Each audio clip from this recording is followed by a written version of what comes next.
Hi, this is Trev Murphy again, and today we are doing a Copic marker demo, and we are colouring the beautiful LisaColeman of Wendy and Lisa. And you can see I'm putting down a base colour of Y000, pale lemon. The reference I used was a photograph by Steve Park. Visit www.imagecarnival.com/park. That's park with an E. For more excellent photographs of Wendy and Lisa, Prince, loads of people. Excellent work. E00 skin white. We've laid down our base. You can see the image is jumping around a little bit. That's because the sketchbook was slipping as I was recording. But of course I didn't notice it because it was happening over time, so I had to stabilize the footage. So anyway, it's jumping around, but it's stopped now. Hooray.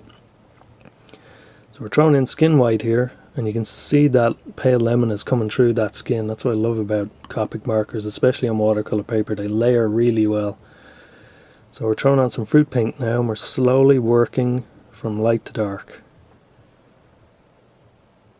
So some wax white, a really great colour to have in your collection of Copic markers. It's a great all-rounder.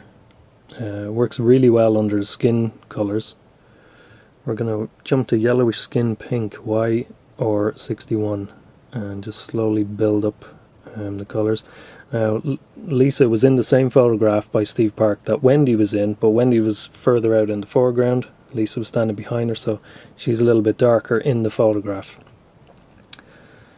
So we're going to jump back to wax white, and as I said in the Wendy demo, I think the photograph was lit beautifully, or was treated afterwards, or whatever, but that's why I'm trying to emulate that kind of cast, that greenish cast.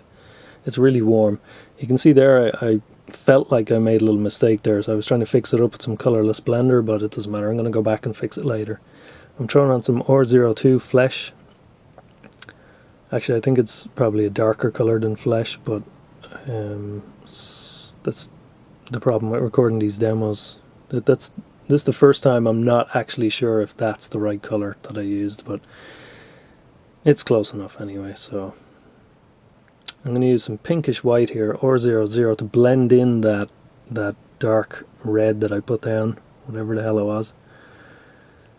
Pale lemon again, just building up that kind of lovely warm cast that the photograph has. And now we'll work in some more shadows. Some E19 redwood. E stands for earth, so you're going to get a lot of earthy colours, reds and browns. Now sepia, we'll just continue to build in some more shadows. Deep orange, we'll put down a base for the hair. We're going to use some blue over this deep orange, some pale blue, B32. And I mean, even right there, it looks really nice. I mean, I could have left it and it would be a really arty picture, you know. But no, I want it dark.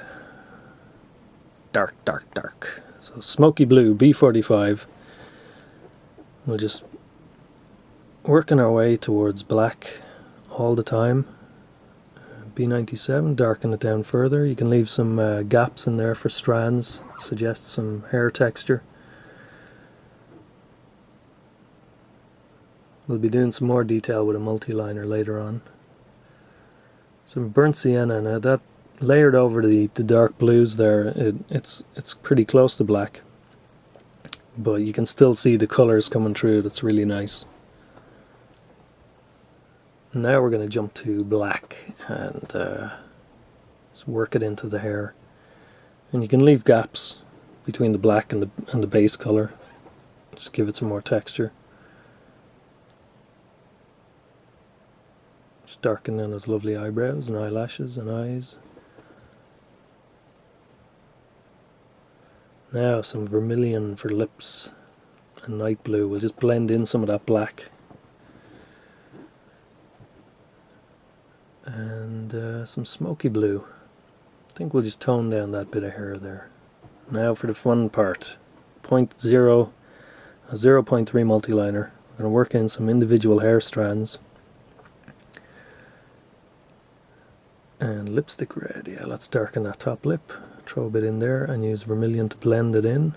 And then we're going to use some Flesh or 02, a great colour to have. We're going to use that to blend in the vermilion and just spice it all up a bit. Give a bit more saturation to the picture. Frost blue for the eyes, lovely colour to have as well. E15 dark suntan. Back to an even finer multi-liner pen. Do some more detail. Just thicken up those eyelashes, darken them down, throw in a hair strand or two, and thicken up some of the hair strands on the right there. Sepia 0.3 multi-liner. This is a great one for blending, doing some more blending. Rather than throw more Copics down, you can use a multi-liner to cross hatch, and it shows a blend really well. Some white ink and a size 0 brush. Great fun doing highlights, always brings a picture to life. I'm going to throw some in on the nose and the chin. If you do a highlight and it comes out too harsh for you, you can throw a bit of water onto it and soften it in around the edges. That's what I did with this one.